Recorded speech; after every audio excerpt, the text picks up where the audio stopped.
Bismillahirrahmanirrahim. Dear students, Assalamu alaikum. Today is Friday. Date is 3 July 2020. Exercise 9.3 from Maths 8. तो बेटा आज का जो हमारा क्वेश्चन है 3.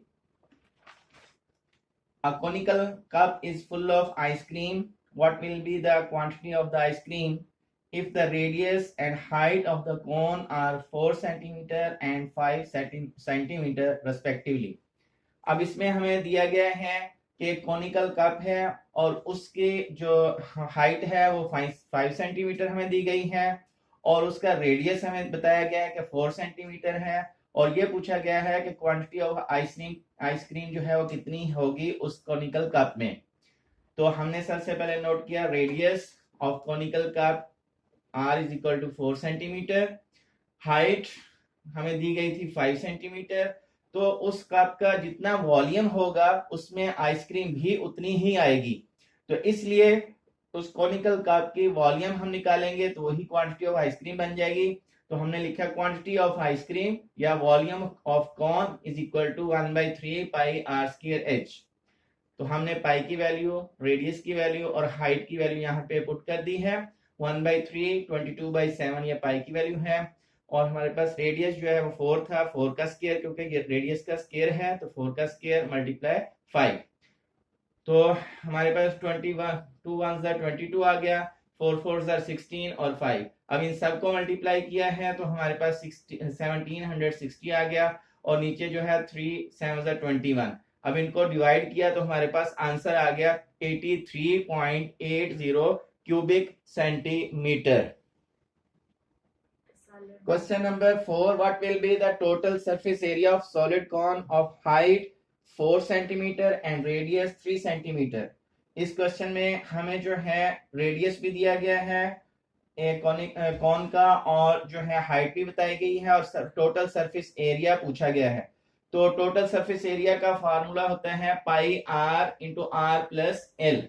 Total surface area of cone का फार्मूला है pi r into R plus L. इसमें हमारे पास रेडियस की वैल्यू r तो है लेकिन l जो है स्लैंटिंग हाइट उसकी वैल्यू नहीं थी, तो इसलिए सबसे पहले हम रेडियस और हाइट को यूज करते हुए स्लैंटिंग हाइट यानी कि l जो है वो फाइंड आउट करेंगे। तो ये कल भी हमने ये फार्मूला बार बार यूज किया था l निकालने के लिए, l is equal to R square plus H square under root. तो हमने ये वैल्यूज पुट कर दी, r की वैल्यू 3 थी और h की वैल्यू 4। तो अब हमारे पास 3 3 9, 4 4 16, 9 और 16 को प्लस किया 25 का स्क्वायर रूट लिया तो 5 सेंटीमीटर। तो हमारे पास L जो है उसकी वैल्यू आ चुकी है 5 सेंटीमीटर। अब हम फार्मूला लिखते हैं total surface area of cone equal to pi r into R plus L. अब यहाँ पे वैल्यूज पुट कर देंगे, पाई की 22/7, रेडियस 3, फिर रेडियस 3 प्लस एल, एल जो है अभी हमने निकाला है 5 सेंटीमीटर, 3 + 5 प्लस किया तो 8 आ गया। अब 22 मल्टीप्लाई 3 मल्टीप्लाई 8 को मल्टीप्लाई किया तो हमारे पास आंसर आ गया 528 डिवाइडेड बाय 7। इसको डिवाइड किया तो 75.42 स्क्वायर सेंटीमीटर। तो टोटल सरफेस एरिया ये आ चुका है। Question number 5. The area of the base of cone is 38.50 square centimetre. If its height is 3 times the radius of the base, find its volume. हमें जो है एक कोन का बेस एरिया दिया गया है और बताया गया है कि उसकी हाइट जो है उसके रेडियस का 3 टाइम्स है, तो उसका वॉल्यूम फाइंड आउट करें। तो हमने लिखा है base area of cone 38.50 square centimetre. तो बेस एरिया का फॉर्मूला होता है पाई r स्क्वायर।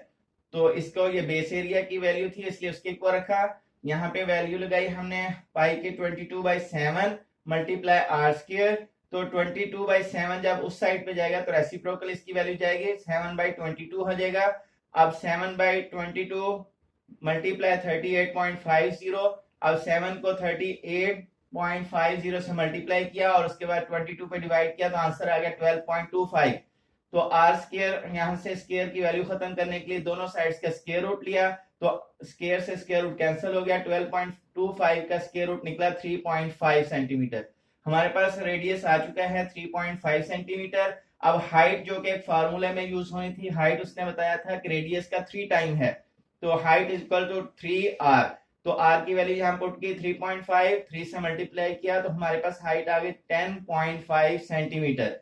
अब वॉल्यूम ऑफ कॉन जो हमने फाइंड आउट करना था 1/3 पाई आर स्क्वायर एच, तो वैल्यूज पुट कर दी हमने। 1/3 पाई की वैल्यू 22/7 और आर 3.5 था उसका स्क्वायर मल्टीप्लाई 10.5, तो इन सब की वैल्यूज जब कैलकुलेट की तो हमारा आंसर आया 134.75 cubic centimetre. Question number 6, a conical tent is 8.4 meter high and its base is of 54 decimeter radius. It is to be used to accommodate scouts. How many scouts can be accommodated in the tent if the each scout requires 5.832 cubic meter of air? अब इसमें कहा गया है कि एक tent है और tent की जो शेप है वो एक कोन की शेप में है। उसकी हाइट हमें बता दी है कि 8.4 है और उसका जो रेडियस है वो 54 डेसीमीटर में दिया है। जो हाइट है वो मीटर में दी है और रेडियस जो है उसका वो 54 डेसीमीटर में दिया है। तो अब हमें जो है उसमें पूछना है, पूछा है हमसे कि उसमें कितने स्काउट्स जो है वो रह सकते हैं उस टेंट में।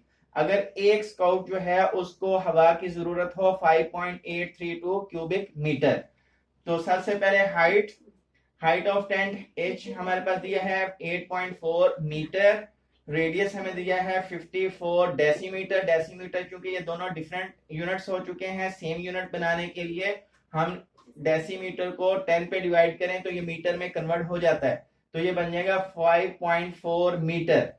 तो अब वॉल्यूम ऑफ टेंट, जितना वॉल्यूम होगा एक टेंट का तो उसमें उतनी ही हवा समा सकती है। तो फिर हम वॉल्यूम देखते हैं कि टोटल उसमें कितनी एयर है टेंट के अंदर, तो उसके लिए हमें वॉल्यूम निकालना होगा। तो volume of tent 1/3 pi R square H, formula लगाया, उसके बाद वैल्यूज पुट कर दी पाई की और रेडियस की और हाइट की। तो यहाँ पे कैलकुलेट करने के बाद आंसर है 256.61 क्यूबिक मीटर, यानी उस टेंट के अंदर टोटल एयर जो है वो इतनी है। अब ईच स्काउट रिक्वायर्स एयर, अब एक स्काउट को कितनी एयर चाहिए 5.832 क्यूबिक मीटर। तो अब नंबर ऑफ स्काउट्स हमने निकालने हैं, टोटल जितनी एयर है उस पर हम जितनी एक स्काउट को एयर चाहिए उस पर डिवाइड कर देंगे तो हमारे पास नंबर ऑफ स्काउट्स आ जाएंगे। तो number of scouts is equal to 256.61 cubic metre by 5.832 cubic metre. इसका हमने क्यूब से क्यूब कैंसिल हो जाएगा, क्यूब मीटर से दोनों ये मीटर वाले कैंसिल हो जाएंगे, बाकी जब डिवाइड करेंगे तो आंसर आएगा 44। तो इस तरह इसमें जो है नंबर ऑफ स्काउट्स यानी कि कितने स्काउट्स रह सकते हैं, 44 स्काउट्स जो है वो रह सकते हैं। तो इस तरह आपने जो है आज का जितना काम है हमने करवाया इसको एज ए नोटबुक के ऊपर होमवर्क कर लेना है, और इस तरह हमारा ये यूनिट भी जो है 9 वो कंप्लीट हो चुका है। ओके, अल्लाह हाफिज।